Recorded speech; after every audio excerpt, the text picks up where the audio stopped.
हाँ भैया देखो, ये कल भी मैंने कराया था आपको सवाल, फिर भी एक बार दोबारा से देख लेंगे।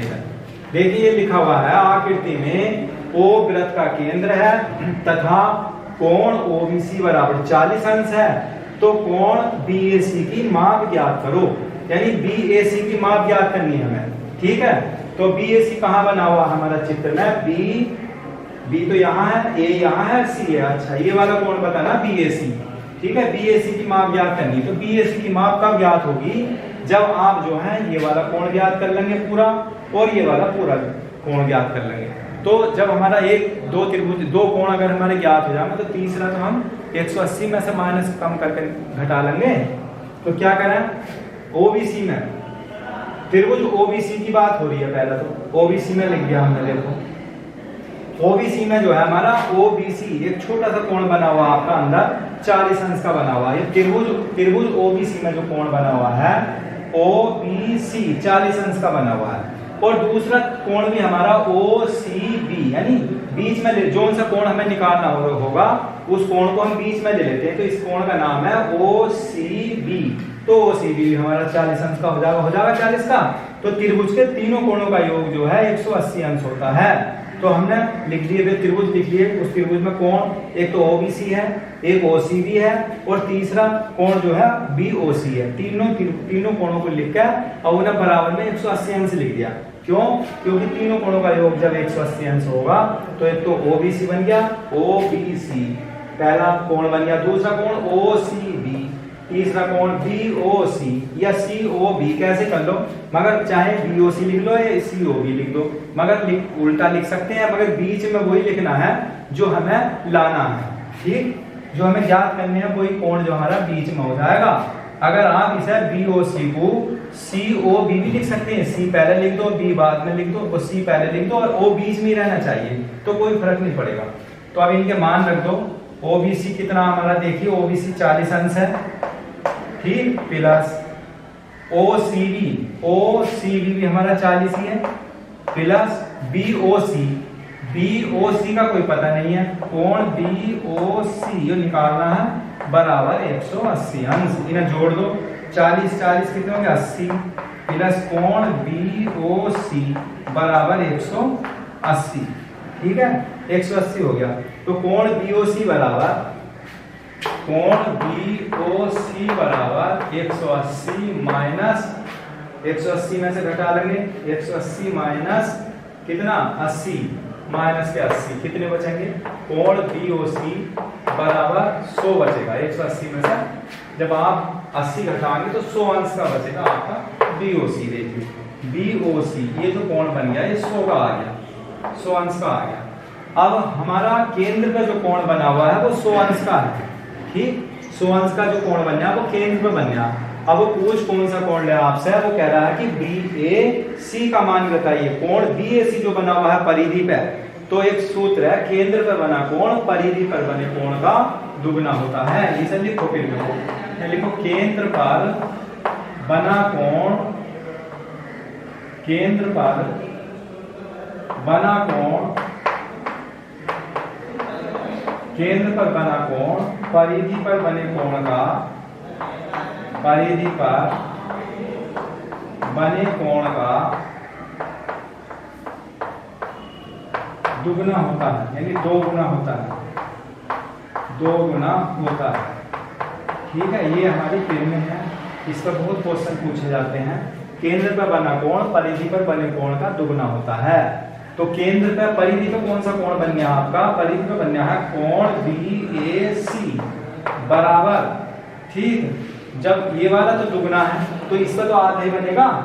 जब ये 100 का बन गया है केंद्र वाला बड़ा दुगना होना चाहिए परिधि से, और परिधि पे 50 बनना चाहिए। फिर जब ये 50 होगा ये वाला, तभी तो आपका केंद्र वाला 100 होगा दुगना उसका। तो इसे ऐसा करने के लिए कोण बीएसी निकालने के लिए क्या करेंगे, 1/2 कोण परिधि पर कौन सा बन गया, कोण बीओसी, ठीक। कोण बीएसी इक्वल टू 1/2 गुणा बीओसी की माप कितनी आई थी, 100 अंश आई। 100 काट दो, 2 से तो 50 आ गया, तो लिखेंगे कोण बीएसी बराबर 50 अंश, ये आंसर आएगा, ठीक। बीएसी 50 अंश जो है इसका मान आ जाएगा। और सुन लो, समझ लो इसे एक बार और। देखिए आकृति दे रखी है आपके सामने, ओ वृत्त का केंद्र है तथा कोण OBC 40 अंश, तो कोण BAC की माप याद करो। तो हमने सबसे पहले त्रिभुज ले लिया, अंदर वाला त्रिभुज बना हुआ है यो OBC, बन गया। OBC एक त्रिभुज बना हुआ है इसमें। इस OBC में जो है, ठीक है, त्रिभुज है, इस त्रिभुज OBC में एक कोण बना हुआ दे रखा, उसमें सवाल भी दे रखा आपका OBC जो है 40 अंश है। ठीक, जब OBC आपका 40 अंश है तो ये वाला कोण भी हमारा 40 का होगा। ठीक, जब ये वाली त्रिज्या ऐसा है ना, ये OB क्या हमारी त्रिज्या है और OC हमारी भी त्रिज्या है, ये दोनों त्रिज्याएं बराबर। जब ये वाली भुजा इसके बराबर होंगी, जब ये वाली भुजा इसके बराबर होगी ना, तो हमारा ये वाला कोण भी इसके कोण के बराबर होगा। याद रखेंगे इस बात को। तो जब ये 40 का है तो ये वाला भी 40 का हो गया। वो मैंने यहाँ पे लिख दिया, आपका OC भी 40 का हो गया। ठीक, अब क्या काम करा हमने इसमें, वो त्रिभुज का, कोई भी त्रिभुज है, किसी भी त्रिभुज के तीनों कोणों का योग जो है 180 अंश होता है। सही है, जानते हैं आप। अब इस त्रिभुज में कौन कौन से कोण बने हुए हैं वो देख लोगे। एक कोण तो आपका बना हुआ है OBC, त्रिभुज में OBC बना हुआ है। दूसरा कोण बना हुआ है OCB और तीसरा बना है BOC बराबर 180 अंश। तो OBC 40 अंश हो गया, OCB भी 40 का हो गया, कोण BOC हमारा 180 का हो गया। तो 40 और 40 जोड़कर 80 आ गए और कोण BOC बराबर 180 अंश। ठीक, कोण BOC बराबर 180 और माइनस का इधर आ गया 80 जो है घट गया इसमें से, तो 100 अंश बचा। कोण BOC जो आपका वो 100 अंश का आ गया। अब एक पिरामिड फिर लगाई हमने, केंद्र पर बना कोण परिधि पर बने कोण का 2 गुना होता है। अगर आपका केंद्र पर 100 अंश का बन रहा है तो परिधि पर जो है सीधा 50 का बनेगा, क्योंकि परिधि पर जो कोण बना हुआ है वो उसका आधा हो गया और केंद्र पर दुगना हो गया। मान लिया आपका अगर 100 अंश यहाँ बनता परिधि पे, तो केंद्र पे कितना बनता, 200 का बन जाता। तो यानी जो दुगना है तो इसका आधा ना हुआ। तो वही बात मैंने यहाँ लिख रखी है कि कोण BAC जो है, BAC जो परिधि का कोण है वो इसका आधा होगा केंद्र का, 1/2, 1/2 का मतलब आधा, 1/2 से गुणा कर ले। कोण BOC, अब BOC की माप कितनी है, 100 अंश है, तो BAC बराबर 1/2 गुणा 100, 2 से 100 को काट लेंगे या भाग दे दोगे तो 50 अंश इसकी माप आ जाएगी। ठीक, तो चलिए और इसके बाद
देखिए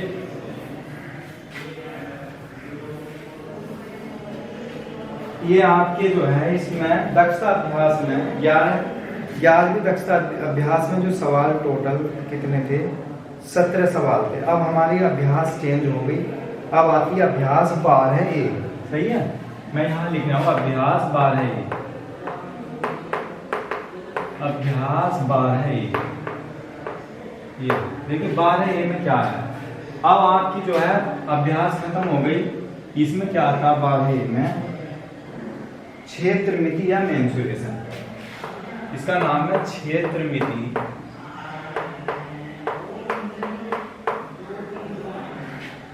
या मेंसुरेशन, मेंसुरेशन, ठीक, मेंसुरेशन बोलते हैं इसे, या मेंसुरेशन, क्षेत्रमिति या मेंसुरेशन।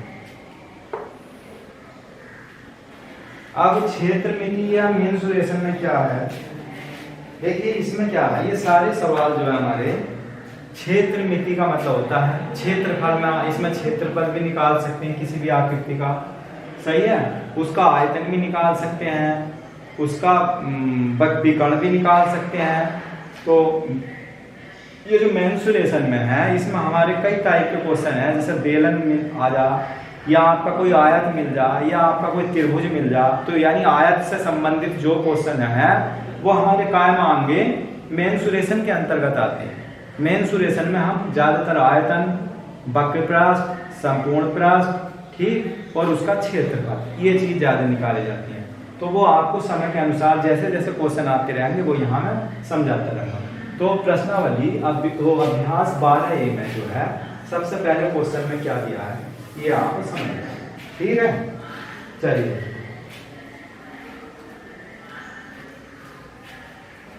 ठीक, आकृति मैंने बताया था आपको, आकृति मिलेंगी इसमें और कुछ नहीं, या तो आयत की आकृति मिल सकती है या वर्ग की मिल सकती है। पहले ये समझ लो आप कि आयत क्या है, देखिए मौखिक रूप से समझ लें, जैसा आयत है आपका कोई आयत, सही, पहले इसे समझ लेंगे आयत क्या है हमारा, ये हमारा एक आयत है,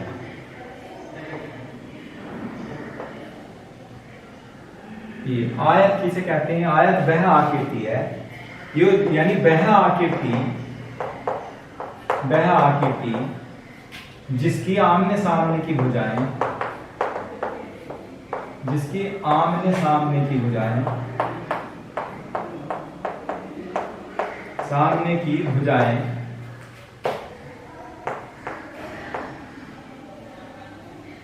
आमने सामने की भुजाएं बराबर होती हैं, बराबर होती हैं, सही है, वो आकृति होती है हमारी, बराबर होती है। कैसे बराबर होती है, जैसा आपकी ये है, ये आपकी मान लो L लंबाई है तो ये भी आपकी लंबाई होगी L, ये आपकी चौड़ाई B मान लो, या कुछ भी मान लो, बाई मान लो, तो ये भी आपकी B हो जाएगी, ठीक। ये आमने सामने की हो जाए बराबर, या इसका पित्तीय कोण जो है 90 अंश का होता है आकृति में, ये ठीक, पित्तीय कोण ये भी लिख लो, पित्तीय कोण 90 अंश का होता है, 90 अंश का होता है, ठीक। ये बहुत मेन बात बताई जा रही है आपको, अगर आप इसे समझ लेंगे, आप छोटी चीज को समझ लेते तो आप अगली कक्षाओं में जाकर कभी भी मार नहीं खाओगे, सही है। आयत के बारे में मैंने पूरा समझा दिया है, आयत वो आकृति है जिसकी आमने सामने की भुजाएं बराबर होंगी और पित्तीय कोण जो है 90 अंश का होगा। अगर आप ये कहा जाए कि ये जो लंबाई अगर 10 सेंटीमीटर की लंबाई कोई आयत दे रखा है, कोई आयत टाइप का 10 सेंटीमीटर की लंबाई है, तो इसकी जो सामने की जो भुजा है वो भी 10 की होगी, और अगर ये चौड़ाई उसकी 5 सेमी की है तो उसके सामने जो भुजा होगी दूसरी वाली तो वो भी आपकी 5 सेमी होगी, ठीक है नहीं।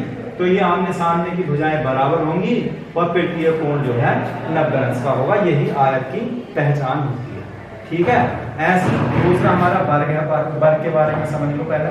देखिए वर्ग क्या है, कैसा पता चलेगा आपको कि वर्ग है ये, तो वर्ग में क्या होगा, वर्ग देखिए मैं बनाता हूं यहाँ वर्ग, ये है, ये आपका वर्ग, ठीक। वर्ग वह आकृति है, मैं लिखेंगे वह आकृति है, वर्ग वह आकृति है जिसकी प्रत्येक भुजा आपस में बराबर होती है, आपस में बराबर होती है। ठीक, वर्ग वह आकृति है जिसकी प्रत्येक भुजा आपस में बराबर होती है।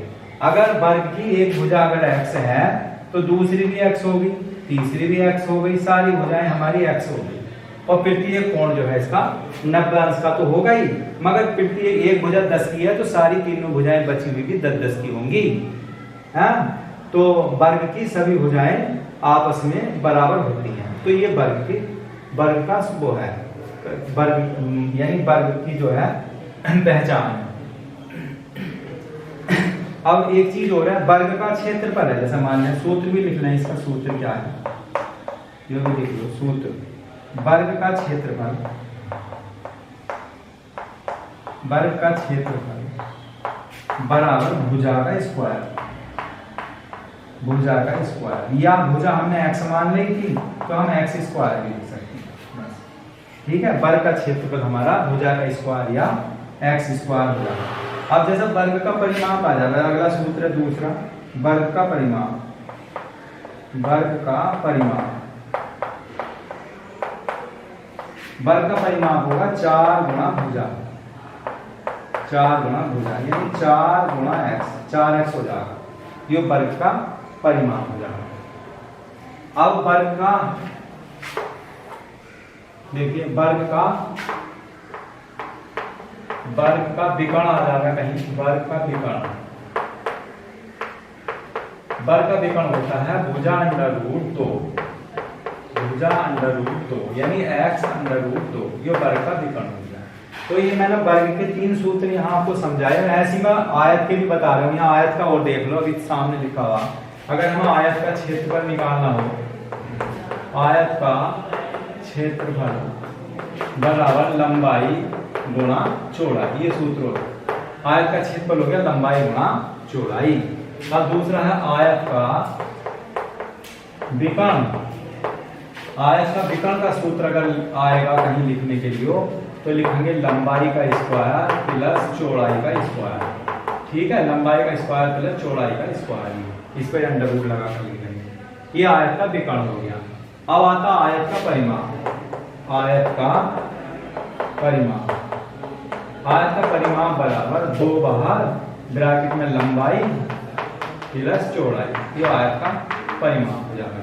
ठीक है नहीं, तो मैंने 3 सूत्र आपको आयत के लिख दिए और 3 ही आपके वर्ग के हो गए। इन सूत्रों को जरूर याद करना, अगर सूत्र याद करते हैं तो आप जो है सवाल बड़े आराम से कर सकते हैं, कोई भी परेशानी क्वेश्चन करने में नहीं आएगी।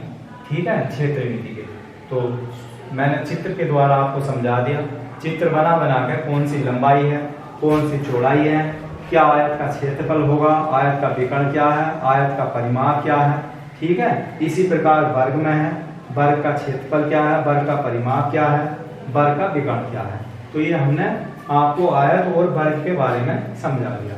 ठीक है, ऐसी और भी आकृतियां हैं, जरूरी नहीं है वर्ग, वो बेलन भी हो सकता है, घन भी आता है, एक आकृति घन होती है, घनाभ होती है, तो वो हम आगे बताएंगे जब वो घन और घनाभ के बारे में अभ्यास आ जाएगी तो वहां पर समझाया जाएगा। अब इस अभ्यास में आपका आयत और वर्ग है, इसलिए मैंने इसकी आपको पूरी जानकारी बता दी। ठीक है, तो इन सूत्रों को बड़े आराम से उतारेंगे और इन्हें याद ही करेंगे, याद करेंगे तो तभी समझ में आ जाएगा। सही है, तो चलिए देख लीजिए, इन्हें उतार लें और समझ लें।